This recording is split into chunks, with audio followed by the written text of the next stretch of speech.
Está entrando no ar o programa Mídia e Saúde na TV. Oferecimento Clínica Biavati, a sua aliada em estética facial, corporal, íntima e harmonização. Rua Santos Dumont, 1634, 44 3024 0857. Olá pessoal, boa noite. Está começando mais um Mídia e Saúde na TV. Eu sou Aldeir Rabelo e quero convidar você para ficar comigo até às 23 horas. No programa de hoje, nós vamos falar sobre hiperplasia benigna, popularmente conhecida como próstata aumentada. Vamos falar também de uma tecnologia de ponta usada pela fisioterapia para tratar pacientes que sofreram perdas ou limitações nos movimentos. Nosso primeiro convidado já está por aqui, é o médico urologista Pedro Vitor Menechini, com quem eu converso daqui a pouquinho. Não saia daí! Mídia e Saúde na TV. O Laboratório Carlos Chagas, fundado em 1978, é referência em análises clínicas, com uma equipe altamente qualificada e tecnologia de ponta, atendimento humanizado e acolhedor. A honestidade e a ética são pilares fundamentais que guiam todas as suas ações. A busca incessante pela qualidade é o que move o Laboratório Carlos Chagas, proporcionando um cuidado integral e personalizado para cada paciente. Pensando em alternativas para aqueles pais que não podem acompanhar seus filhos no pediatra em horários comerciais, a doutora Marielle Wolters implantou uma clínica com agendas à noite, finais de semana e feriados. Se precisar, estamos à sua disposição para melhor atender seus filhos. Clínica Doutora Marielle Wolters. Allen, farmácia e manipulação, cuidamos de você de forma única. Nossos farmacêuticos, referências do setor magistral, preparam o seu medicamento de forma personalizada, atendendo às suas necessidades. Visite-nos e descubra uma nova abordagem para a sua saúde. Avenida Rio Branco, 55, Zona 4, Maringá. 44 3026 49 48. Motricidade orofacial é a especialidade da fonoaudiologia que trata os músculos da face e as dificuldades para mastigar, deglutir, respirar e falar em todas as idades, melhorando a saúde e a qualidade de vida. Auxilia na respiração oral, ronco e apneia do sono, na recuperação das cirurgias faciais, disfunções da ATM, paralisia facial e estética da face. Clínica de Motricidade Orofacial, doutora Silmara Regina Pavani Sovinski, 44 3025 5565. Maringá, clínica de imagem especializada em ultrassonografia vascular, ecocardiograma adulto, ecocardiograma infantil e ecocardiograma fetal. Eco Maringá, há 30 anos cuidando de você. Tradição e confiança na realização de ecodoppler color, cardiovascular infantil e ecocardiograma fetal. Rua Luiz Gama 500, Maringá, Paraná. Fone 44 3262 3455. Quem respira melhor, dorme melhor. Se você ronca, pode ser o início de uma doença grave, a apneia do sono. A Respirar Shop oferece um tratamento especializado com supervisão do fisioterapeuta Guilherme Munhoz, um especialista em tratar distúrbios do sono através do equipamento CPAP. Fale com a Respirar Shop pelo WhatsApp 98802-2334. Você sabia que boa parte das tonturas, vertigens e desequilíbrios corporal pode ser tratada através da fisioterapia? Através de exercícios personalizados e individualizados ou algumas vezes através de manobras de reposicionamento de cristais que se deslocaram dos canais, o labirinto. Procure a fisioterapia especializada. Ellen Matsumoto Meneghetti, Fisioterapia Vestibular, 44 99923 0000. Programa Mídia e Saúde na TV. Pessoal, já de volta aqui com Mídia e Saúde na TV e com o nosso primeiro convidado de hoje, médico urologista Pedro Vitor Menechini, um amigo de longa data, conterrâneo, com quem eu tenho o prazer de conversar hoje. sobre diversas questões importantes sobre a hiperplasia benigna. Pedro, boa noite, seja bem-vindo ao Mídia e Saúde na TV. É um prazer recebê-lo aqui como médico, amigo, né? E é sempre importante frisar, né, Pedro, tua história, tua trajetória lá de Quinta do Sol, né? Isso é muito bacana, né? Você aqui é um médico atuante, uma referência em Maringá e região. E é um prazer, seja bem-vindo. Obrigado, Aderi. Eu que agradeço o espaço aí, sempre um prazer falar contigo e, pô, eu fico muito feliz de estar compartilhando esse local aqui para a gente discutir sobre esses temas que são importantes. Com certeza. Antes da gente ir propriamente no tema, eu lembro lá atrás, alguns anos, não sei precisar, eu falei para você estudava ainda e um dia eu falei, Pedro, eu já até repeti isso numa live com você, eu falei, a primeira matéria jornalística em Maringá, quem vai fazer com você fui eu. Vai ser eu. E foi mesmo, lembra? Sim, fiz na revista impressa, né, lá atrás, né? E agora estamos aqui de novo, né, Pedro? Obrigado. Mas, enfim, Pedro, hiperplasia benigna, né? A popular próstata aumentada, próstata inchada. O que, na verdade, é isso aí? É uma manifestação, é uma doença, é um sintoma? Queria que você explicasse em detalhe pra gente aí, Pedro. Sim. Então, Deri, a hiperplasia prostática benigna é uma doença, talvez uma das mais comuns que acometem a próstata, né? E lógico, só no homem que acontece, porque só o homem que tem próstata, né? É bom deixar bem claro isso, se ficar a dúvida. É um crescimento benigno da próstata, como diz o próprio nome, não é câncer, né? E a gente precisa já deixar muito claro uma coisa, não vira câncer. São doenças distintas, né? É uma pergunta que sempre acontece nos meios de comunicação, até mesmo na clínica. O paciente tem medo, vê o ultrassom lá que a próstata está aumentada de tamanho, o primeiro medo do homem é câncer de próstata, né? É uma doença que acontece na próstata. A gente não sabe exatamente o porquê. A gente sabe que por algum motivo genético, por algum motivo do tempo, né, com a idade, isso vai acontecendo. Processo de envelhecimento. De envelhecimento. É o principal fator de risco. Alguns homens terão uma próstata aumentada de tamanho, o que traz como consequência algumas alterações na dinâmica de urinar. E isso que é o que afeta o homem. E quais seriam essas consequências? Bom, exatamente. Então a gente tem aí uma gama de sintomas, né? A gente tem sintomas que podem ser sintomas obstrutivos, ou seja, aqueles que prendem a urina, aquele homem que reclama que ele precisa levantar várias vezes porque só faz de pouquinho em pouquinho e não esvazia a bexiga. Ou aquele homem que tem que fazer um esforço para urinar, que goteja. O paciente ele fala muitas vezes, nossa, quando eu era novo, urinava longe, agora parece que cai tudo próximo ao meu sapato, né? Se urinar num lugar, assim vai. Então, ele sente uma perda do jato urinário, da força do jato urinário. E existem também os sintomas irritativos, que são aqueles sintomas de acomodação, da urina na bexiga. A bexiga se torna sensível à presença da urina. O homem tem que levantar mais, tem que ir mais vezes ao banheiro. Às vezes também tem um sintoma que incomoda muito, que é o tal da urgincontinência. O paciente ele sente vontade, se ele não correr para o banheiro, é perigoso fazer na roupa. Então, isso pode acontecer também. E não, é muito variável, assim. Esses sintomas eles se mesclam. Tem pacientes que têm sintomas mais desses de trancamento da urina, mais obstrutivos. Tem outros pacientes que têm sintomas mais irritativos, né? Esses de acomodação da urina. É uma gama, é uma mistura. Entendi. Esse sintoma que você falou da urgência tem relação com a incontinência urinária? Tem, pode levar à incontinência também. Normalmente a incontinência urinária no homem, quando acontece por hiperplasia prostática benigna, salvo os casos, né, de homens que operaram, né, por exemplo, cirurgia da próstata, cirurgia do reto, esses também podem ter incontinência urinária. Mas via de regra no homem, no idoso que apresenta incontinência a hiperplasia.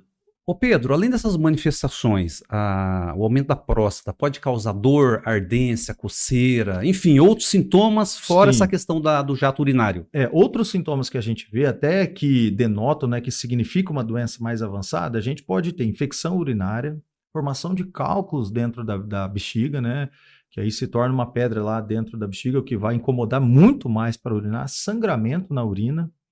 E muita gente não sabe, mas infecção da próstata. Essa próstata, por ela represar uma urina ali no canal, ela pode ser um meio de contaminação. As bactérias podem entrar ali e contaminar essa próstata e deixar ela infectada. E também a própria infecção do testículo, né? A orquite. Ela pode, o testículo, ele se comunica com a próstata, né? Então, essas bactérias podem migrar para o testículo. Essas são manifestações, né, outras manifestações. E eu acho que a mais trágica de todas é o trancamento definitivo da urina, né, a retenção urinária. Agora, qual é o momento que o paciente precisa buscar uma ajuda médica? Aderi, hoje em dia nós temos a tendência de falar que o quanto antes melhor. Assim, não especificamente falando da doença, né? Para o homem, para o menino, né? Igual a gente sempre faz o comparativo. A menina, né? A paciente do sexo feminino, ela entrou na puberdade, começou a menstruar, as mães têm costume de levar o ginecologista, né, para fazer o acompanhamento, até é legal isso aí, né, começa a aprender as coisas das alterações do corpo. E por que às vezes os meninos não vão, né? Então é o que eu bato na tecla sempre para os pais do consultório, já tragam os filhos. Quando começou a entrar na puberdade, para a gente tirar dúvidas, falar sobre higiene, falar sobre doenças, infecções sexualmente transmissíveis, como se cuidar, como se prevenir. Às vezes o pai não tem aquele traquejo de conversar com o filho em casa e no consultório a gente consegue conversar também. Então, quanto antes. Em termos de hiperplasia prostática benigna, né, a partir dos 40 anos é interessante que esse homem procure já um médico para já começar a prever esses sintomas, né? Normalmente a doença acontece um pouquinho mais tarde, mas não raro acontece também aos 45, 48, né? A medicina não é matemática. Entendi. Né? Então, existem fatores que podem, digamos assim, acelerar o processo de aumento da próstata? Olha, ou não tem como precisar isso aí? Não tem como precisar, assim, os principais fatores de risco. Tem uma questão genética, então a gente consegue ter uma previsibilidade genética, tem isso aí, a gente cada vez mais sabe da influência genética na hiperplasia, e o envelhecimento, o próprio passar dos anos. Esse paciente vai ter um aumento da próstata, né? Então, mas assim, o que muito paciente pergunta, tem algum remédio que eu tomo que acelera, tem algum hábito de vida? A gente sempre reforça que o hábito de vida, quanto mais saudável, melhor, mas para tudo, né? Mas não existe nenhum fator que vá influenciar assim, externamente. Ô Pedro, você já respondeu que a hiperplasia não provoca o câncer, ou seja, é uma doença benigna a hiperplasia, Sim, né? não é Agora, fator de risco. outros problemas, fora esse que você já comentou aí, você consegue identificar, não tratado, que poderia aí comprometer a qualidade de vida do paciente nesse aspecto da próstata? Outras questões, assim, a própria hiperplasia ela pode evoluir para outras doenças, né? Como, por exemplo, o trancamento da urina, né? Isso aí pode acontecer e pode tirar muita qualidade de vida. A infecção de repetição, o sangramento, né? E, embora não se torne câncer, a questão pode acontecer simultaneamente, né? O paciente não é porque ele tem hiperplasia que ele não vai ter câncer, né? Então ele pode ainda ter essa presença aí da doença mesmo com uma próstata crescida. Mesmo já tendo uma doença benigna, ele pode ter a maligna junto, né? Mas uma não é fator de risco para outra, né? A infecção, a prostatite, por exemplo, a infecção que acabou comprometendo ali, prejudicando a próstata, existe relação com a hiperplasia benigna ou não? Existe sim. A infecção, muitas vezes, ela é uma manifestação, né? Ela é uma consequência da hiperplasia prostática benigna, do crescimento. Eu falo sempre para o paciente que a próstata, ela lembra muito uma mexerica, uma pocã, assim. Eu mostro para eles, até se a gente pegar na internet, vai ter algumas fotos comparando as cirurgias, como se fosse descascando uma pocã. Aquele buraquinho que tem no meio da mexerica é o canal da urina. Quando essa próstata cresce, ela aperta aquele canalzinho e deixa a urina presa ali, deixa a urina represada. Essa urina represada, ela se torna um meio de cultura. Então a bactéria acaba migrando para dentro desse canal e ali ela se estabelece, né, contaminando a próstata. Então, a prostatite ela tem muita relação no paciente mais idoso com a hiperplasia. Normalmente ela é uma consequência mais tardia da a próstata aumentada, ela pode prejudicar a vida sexual do homem? Olha, alguns homens referem assim, que o sêmen está diminuído, isso tudo significa uma inflamação, né? Normalmente ela não tem muita relação com a potência sexual, com a ereção. É mais nessa questão ejaculatória. Isso sim, tanto a próstata aumentada quanto o próprio tratamento, que eu acredito que nós iremos falar, com certeza, quanto o próprio tratamento, eles podem influenciar um pouquinho no processo ejaculatório. Agora, dizer que o paciente que tem hiperplasia prostática vai ter uma perda de potência, alguma coisa assim, não tem tanta relação, tá certo? Ô Pedro, é possível, digamos assim, retardar, a partir do momento que o homem começou a ter aumento da próstata, aquilo lá é um processo que não tem como barrar ou existe algum mecanismo para frear, vamos dizer assim? Existe sim. Oderi, hoje a gente tem a tendência de começar a tratar mais precocemente possível esses pacientes. Antigamente a gente esperava, a gente recomendava assim, mudanças de estilo de vida, como não ingere água antes de deitar, tudo mais. Hoje em dia a gente já tem sido um pouco mais agressivo e precoce no tratamento. A gente tem medicações tanto para relaxar a bexiga, relaxar o canal da urina, quanto medicações que agem a longo prazo para diminuir essa próstata. Então tem. Essas medicações têm algum efeito colateral. Quais seriam? Até na parte sexual, principalmente. Ah, né? é? Sim. Aí hoje em dia a gente já tem medicações mais modernas, mas uma das mais conhecidas, que é a finasterida, que é muito difundida, a gente sabe que ela age sobre a produção de testosterona, sobre a ação da testosterona, então a gente percebe muitos pacientes reclamando de perda de libido, da vontade de ter relação.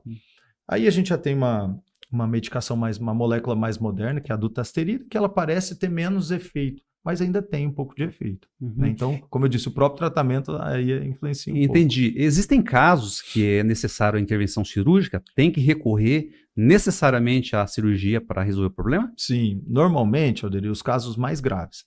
Então, esses pacientes que não têm uma boa resposta ao tratamento medicamentoso, paciente que já está fazendo tratamento, mas mesmo assim ele tem muitos sintomas, tem um prejuízo muito grande da qualidade de vida. Por exemplo, aquele idoso que levanta 6, 8 vezes durante a noite, ele não dorme. Tem um sono muito ruim. Ele chega lá no consultório cochilando, para conversar ele já está com sono, porque ele não dormiu a noite inteira.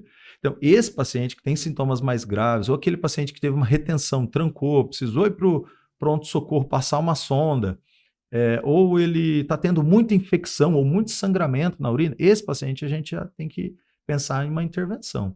E como eu falei, como a gente tem sido cada vez mais precoce, a gente tem operado mais precocemente esses pacientes também hoje em dia. Há uns 10 anos atrás a gente esperava. Esperava esses sintomas se agravarem. Hoje em dia a gente já tem tabelas, né, de pontuação de score que a gente conversa com o paciente, né? E dependendo da pontuação, se esse paciente for elencado lá como paciente com sintomas graves, a gente já começa, já propõe a terapia cirúrgica mais cedo.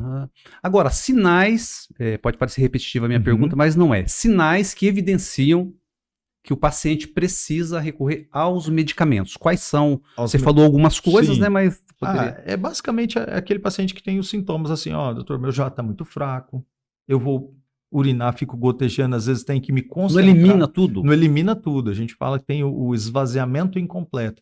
Tem que fazer força no pé da barriga. Ele fala, doutor, tem que ficar fazendo força para urinar. Às vezes eu urino em menos de 2 horas. Aquele paciente que fala assim, e esse é muito comum porque a gente atende muita gente de fora. Depois você fala, doutor, de Cianorte aqui eu fui 3 vezes na estrada no banheiro. De Campo Mourão aqui eu parei 3, 4 vezes para urinar. Então, paciente que ele está urinando, em menos de 2 horas ele está urinando de novo, que não é normal, né? Então é um paciente que já está dando sinal ali, e principalmente se ele já está medicado. Esse paciente assim, já tentei um tratamento, mesmo assim, então a gente até melhora às vezes a gente até ajusta essas medicações, mas muitas vezes... É possível falar, por exemplo, à noite, vamos pegar como referência as noites, né? A pessoa está dormindo com um paciente, tem um referencial para dizer, não, isso aqui é normal, isso é normal, a quantidade de vezes, por exemplo, você tem como falar sobre isso? O principal livro de urologia, que é o Campbell, ele fala em 2 vezes à noite. 2 vezes? Até 2 vezes é considerado normal. Até 2 vezes. Mas a gente sabe que tem muito a subjetividade, né? Aqueles pacientes que consomem muita água antes de deitar. Então, para tirar esse fator, eu sempre falo, 2 horas, só consome água até antes de 2 horas. Por exemplo, o paciente vai deitar à meia-noite, só toma água até às 10. Depois não toma mais água. Aí, entendeu? Normalmente esse paciente não vai ser influência dessa água que ele está ingerindo. Tá? Provavelmente ele vai no banheiro antes de deitar, e para que ele diminua essas idas durante a noite, né? Para que ele tenha uma qualidade de vida melhor do sono. É uma grande preocupação dos homens, né? Entre outras, né? É a questão sexual, e eu volto a bater nessa tecla. A cirurgia para resolver ou minimizar o problema, ela pode levar a algum comprometimento? Até porque, né, Pedro, se a gente for analisar, a medicina e a urologia não é diferente, né? A gente vê o avanço em passos largos, né? Mas, enfim... Qual que é a sua visão sobre isso? A grande tendência hoje, Oderi, não só nessa questão da hiperplasia, mas de todas, é a gente ser minimamente invasivo. São cirurgias sem cortes, né? Tudo pelo canal da urina, ou então por um furinho no abdômen. Não tem mais aquelas incisões grandes, igual antigamente. A cirurgia hoje em dia utiliza energias muito modernas, como laser, vapor de água, né? As cirurgias mais tradicionais, elas podem ter uma influência não na potência, porque ela não mexe nos nervos, diferente da cirurgia para câncer. Essa é diferente, essa já mexe na inervação da próstata. Mais agressiva, né? Mais agressiva. A da raspagem, que é a popular, que ela é feita pelo canal, ela traz uma consequência sexual que os pacientes reclamam muito, que é a ejaculação seca. Isso pode acontecer.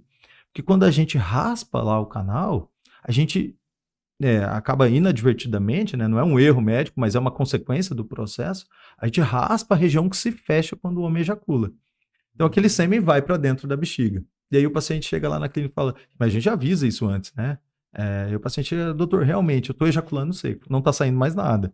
É só a sensação do orgasmo, né? Acontece normalmente, mas o paciente fala, não está saindo mais líquido. É normal, e alguns não acontecem, alguns acontecem um pouco, e outros acontecem, e pode ser que não volte. Então o paciente tem que saber disso, mas nós também já temos uma tecnologia que é de vapor d'água, que promete ser a que menos causa esse sintoma, essa consequência. Uma das grandes recomendações de vocês médicos, né, Pedro, são hábitos saudáveis no que se refere em todo tipo de doença, principalmente no quesito prevenção, né? Quando se fala de hiperplasia benigna, existem hábitos que podem, digamos assim, contribuir ou atenuar ali os sintomas da hiperplasia ou não? É difícil. Na hiperplasia assim, é uma coisa meio indiferente ao hábito de vida. Lógico que o paciente que ingere mais água, ele vai ter uma circulação de líquido melhor, né, na via urinária, e isso vai evitar infecções e tudo mais. Só que também pode agravar os sintomas, de ter que ir mais vezes ao banheiro. É uma doença que meio que independe do que o homem faça, sabe? Assim, Se tiver que acontecer, provavelmente vai acontecer. Até porque contra o fator hereditário não tem muita coisa a se fazer, né, Pedro? E nem ao tempo, né? Nem ao tempo. Inexorável. É verdade. E com relação à faixa etária, você consegue identificar, assim, a partir de que idade geralmente começa a verificar o aumento de próstata? Normalmente a partir dos 50, 55 anos de idade. Dos 50 para cima, assim, que a gente começa a ter. Não é assim, obrigatoriamente, quero dizer. Eu já operei pacientes de 45, com uma próstata grande, bem sintomático. Aquele que você fica até meio assim, será que é isso mesmo? Que você confirma, faz o exame, faz outro, pede uma urodinâmica, que é um exame mais específico da parte urinária, tenta descartar todos os outros fatores, né? Será que esse cara não teve uma estenose na uretra, um defeito no canal, que está gerando esses sintomas por uma doença venérea? Será que esse cara não teve algum trauma no quadril que gerou ali uma alteração urinária? E descartou, hiperplasia, trata, mas não é o comum. O comum é a partir de 50, 55, às vezes 60 anos, né? Existe alguma estimativa, estudo com relação a números de homens alto? Que alto né? Olha, eu acho que assim, mais da metade dos homens, mais da metade vai ter hiperplasia prostática. Tô meio que chutando, que eu não tenho esse número certo. Por exemplo, o câncer de próstata, né? Falando da doença maligna, a gente sabe que ela afeta no Brasil cerca de 65 a 70 mil homens por ano. A hiperplasia acaba sendo até um pouco mais, né? Então é a doença mais comum da próstata, né? Mas não é maligna, ainda bem. Né? Ô Pedro, talvez deveria ter sido a primeira pergunta, mas também diz que a ordem dos fatores não altera o produto, né? Qual que é a função ou funções da próstata? A próstata, ela tem basicamente duas funções, sabe, Aderi? Uma delas é produzir e armazenar sêmen, o líquido ali que o homem ejacula, que serve de fonte de alimentação para os espermatozoides, né? Os espermatozoides são produzidos no testículo e eles migram para essa região da próstata e da vesícula seminal. Então, a próstata, ela produz esses líquidos, né? Ela ajuda na produção do sêmen. Ela também funciona como uma válvula, né? Como uma válvula ali para ajudar na continência urinária. Então, ela tem um mecanismo que funciona ali para ajudar na parte de segurar, de prender mesmo a urina. Entendi. Tanto que depois, a prova disso é que quando ela se altera essa dinâmica, né? Então, ela tem esse mecanismo mecânico também, essa função mecânica. Tá certo. Pedro, nosso tempo já está acabando, mas passa fica aqui um muito convite, rápido, passa né? muito rápido. Quando o papo é bom e o entrevistado é bom, né? Aí as coisas fluem. Fica um convite aqui para uma nova ocasião. Claro. Tem várias coisas para a gente conversar na sua área aí, tá bom? Estou à disposição, Aderi. Agradeço você pela participação, desejo uma boa noite, um bom final de semana e a gente se fala. Obrigado tá para todo mundo também. Valeu, um grande abraço e até a próxima. Até. Pessoal, uma breve pausa aqui para os nossos comerciais e na sequência o nosso bate-papo vai ser com a fisioterapeuta sobre uma tecnologia que ajuda as pessoas que perderam movimentos ou limitações. Não saia daí. Programa Mídia e Saúde na TV. Eco Maringá, clínica de imagem especializada em ultrassonografia vascular, ecocardiograma adulto, ecocardiograma infantil e ecocardiograma fetal. Eco Maringá, há 30 anos cuidando de você. Tradição e confiança na realização de ecodoppler color, cardiovascular infantil e ecocardiograma fetal. Rua Luiz Gama, 500, Maringá, Paraná. Fone 44 3262 3455. Quem respira melhor, dorme melhor.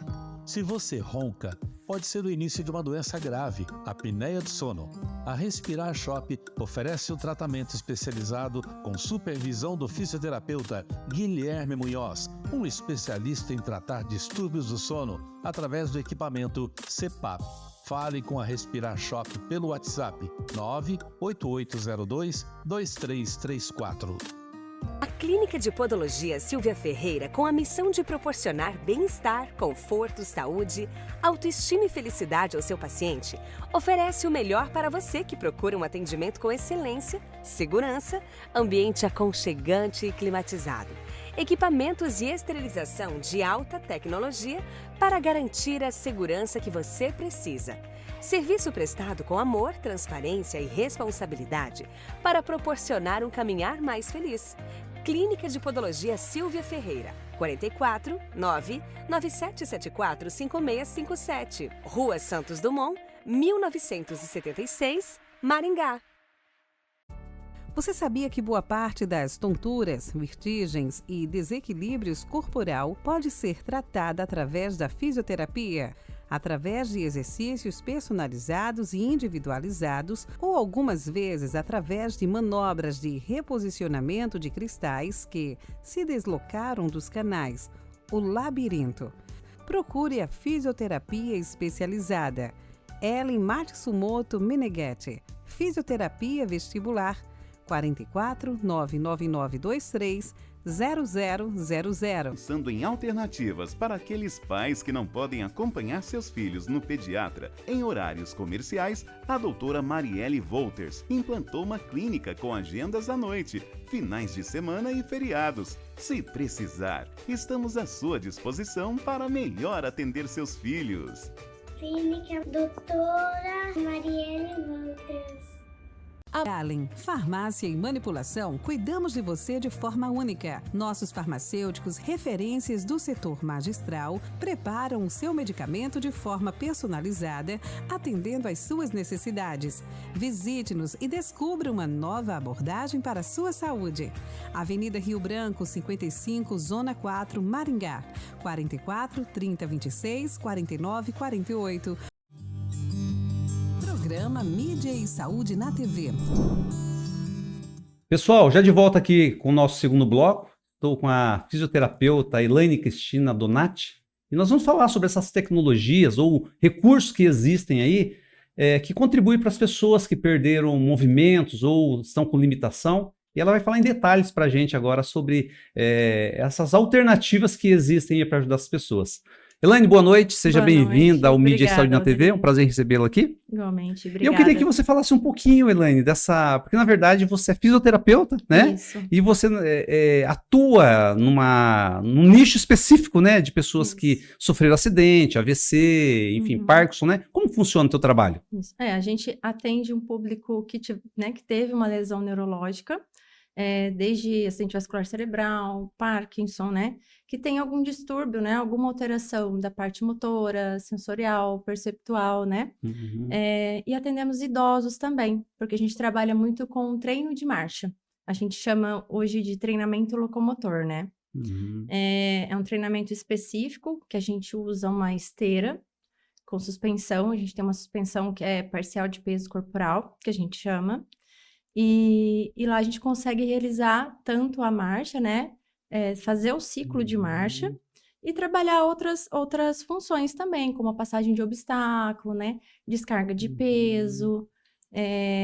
Tem vários benefícios, né? Entendi. Deixa eu te perguntar uma coisa. Acidente automobilístico acontece também de pessoas, por meio de acidente, procurar vocês para Sim. ter ajuda nesse aspecto? Sim, a gente tem as sequelas de trauma crânioencefálico, né, que é o TCE, a lesão medular, né, que afeta bastante, né, Uhum. e apresenta uma alteração sensorial e motora importante.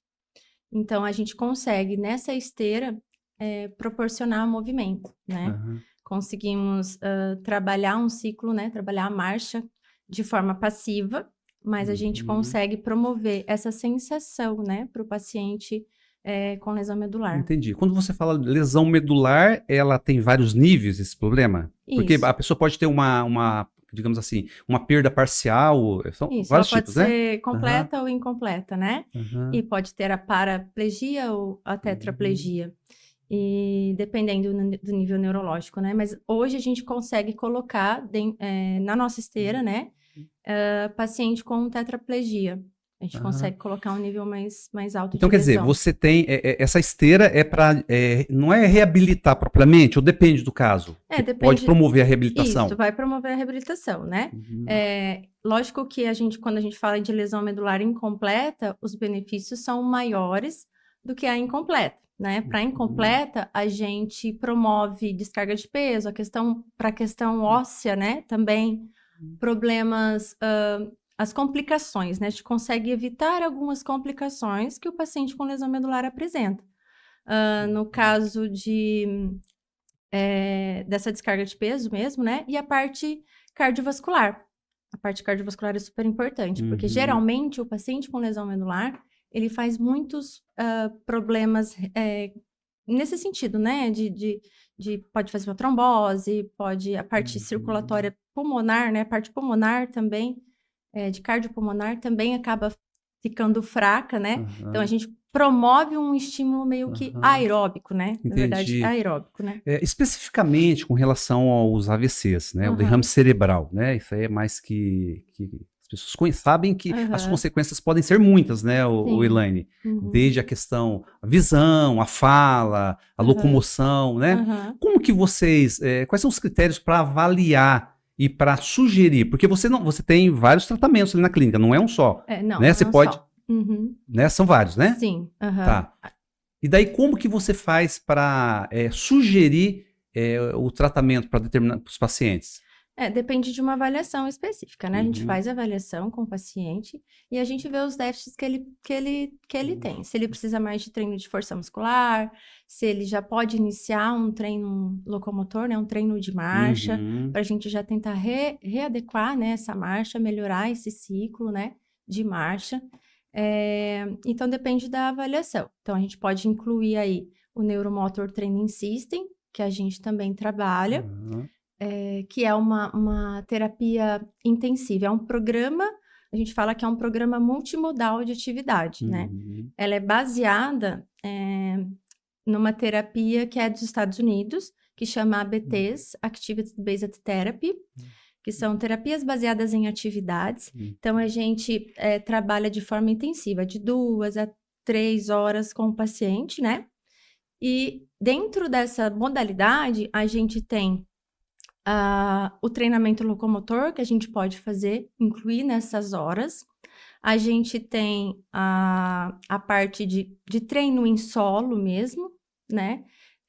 Que podemos trabalhar ali a parte de exercícios ativo assistido, com associação de eletroestimulação funcional, que é uma corrente FES, que a gente usa para iniciar um movimento. Então, vai depender do déficit do paciente. Entendi. A eficácia do tratamento, Elaine, o resultado, depende de quais fatores? Depende de frequência, né? Depende de intensidade. Quanto mais repetição, né? Por isso que a gente fala, é um treinamento específico. Então, quanto mais repetição, mais frequência na semana de sessão, o paciente tem uma melhora, uma evolução, né, mais significativa. Do que ele fazer só uma vez na semana, 2 vezes na semana. Então, depende do número de sessão, do comprometimento, né, desse paciente, se ele está disposto também, a Claro, família com está disposta a certeza. levar, Um conjunto, né? a ajudar ali e a Uhum. fazer as tarefas de casa que a gente também Ah, é? manja Tem coisa pra bastante, casa? né? A gente orienta bastante em relação à posição, em relação a exercícios mesmo, a atividade funcional, né? Incluir esse paciente nas atividades do dia a dia ali. Entendi, na rotina dele, né? Isso, na Ô, rotina Elaine, dele. são vários tipos de faixas etárias que você atende? Crianças, adultos, idosos? Ou tem um público determinado? Não, nós trabalhamos com ênfase no paciente adulto, né? Mas o adolescente a gente já consegue atender, né? De 12, 14, dessa faixa etária até 90 anos. A gente sabe que a neuroplasticidade, ela ocorre até os 90 anos, né? Então, a gente atende todo esse público mais voltado ao adulto mesmo. E né, pacientes idosos também. Pela questão de risco de queda, a gente consegue oferecer um tratamento, principalmente a questão de marcha, né, para eles, que é super importante. É bastante diversificado os tipos de problemas que você recebe lá na clínica? Sim, sim. Nós atendemos, né, todas as lesões neurológicas que eu falei inicialmente, desde esclerose múltipla, Parkinson, Alzheimer, AVC, né, essas lesões encefálicas, né, o trauma crânioencefálico, lesão medular, que apresentam déficits de equilíbrio, de marcha, de força, de mobilidade. Então, a gente faz toda a reabilitação neuromotora. Na verdade, é uma tecnologia que já vem sendo usada há bastante tempo, né, Elaine? Sim, sim. Inclusive, acho que eu, né, até comentei já em outro momento com você que essa metodologia é uma metodologia que se usa nos Estados Unidos, né? Então, a gente foca mesmo em repetição e em neuroplasticidade, né? Então, já tem há tempos, né? Até comentei em relação ao super-homem, né? O Christopher Reeve, que fez, né? Ele teve lesão, né? Teve uma lesão medular, uma tetraplegia, e fez esse tratamento, que é diabetes, né? Que foi modificado, né, aqui para o Brasil. O pessoal trouxe a neuromotor, né, adaptou como neuromotor training system. Então, ele já fazia algum tempo e ele teve ótimas respostas no tratamento dele, por ser intensivo, por ser repetitivo, né? É uma coisa que eu conversei antes de você, que entrevistei um urologista, né? E eu faço sempre questão de frisar, né, Elaine? Mesmo diante dos vários problemas que existem, né? A gente vê, assim, as áreas da saúde, de uma forma geral, médicos, fisioterapeutas, de uma forma geral, a gente vê que evolui muito, né? Então, se você for fazer um comparativo, né? Quantas coisas que vocês, fisioterapeutas, por exemplo, quantos recursos que vocês contribuem aí na reabilitação, para dar mais qualidade de vida, amenização de dor, na verdade é um aparato que vocês contam, né? Sim, ainda bem, né, que a gente tem essa tecnologia. E a gente tem que contar mesmo, né? Tá aí pra gente usar mesmo, e lógico, saber usar, porque também tem toda uma avaliação pra gente fazer né, a forma que você vai colocar o paciente ali, se pode, se não pode, né? Se tem um risco de fratura grande, então a gente tem que pensar em relação, por exemplo, à esteira, né?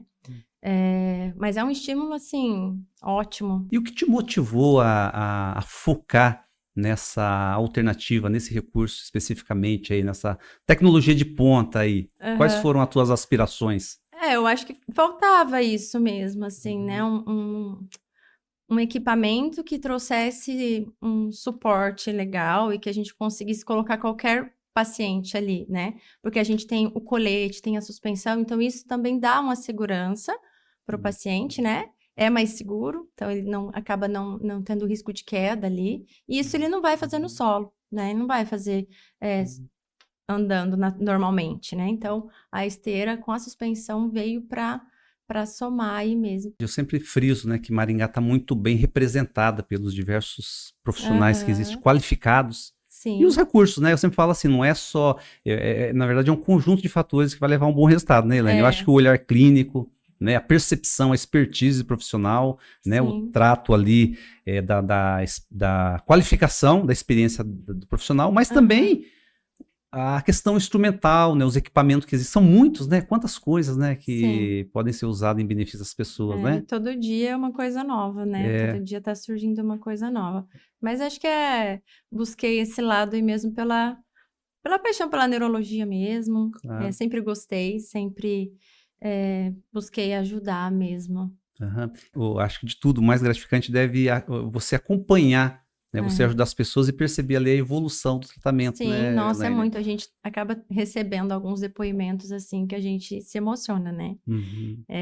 Até esses dias, né? Não sei se eu posso falar aqui, mas eu tive no caixa do supermercado mesmo. E uma mãe de um paciente que eu atendi há uns 12 anos, assim, chegou em mim e me pediu um abraço, porque ela lembrava muito de mim e o filho gostava muito de mim, né? O filho nem tá mais, né? Não, acabou falecendo.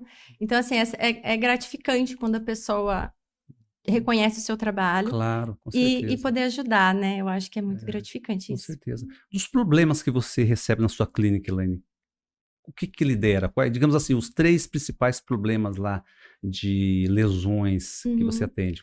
Acidente vascular cerebral, que é AVC, a né? segunda, né, causa de morte, assim, né, e que tem bastante, tem tido cada vez mais.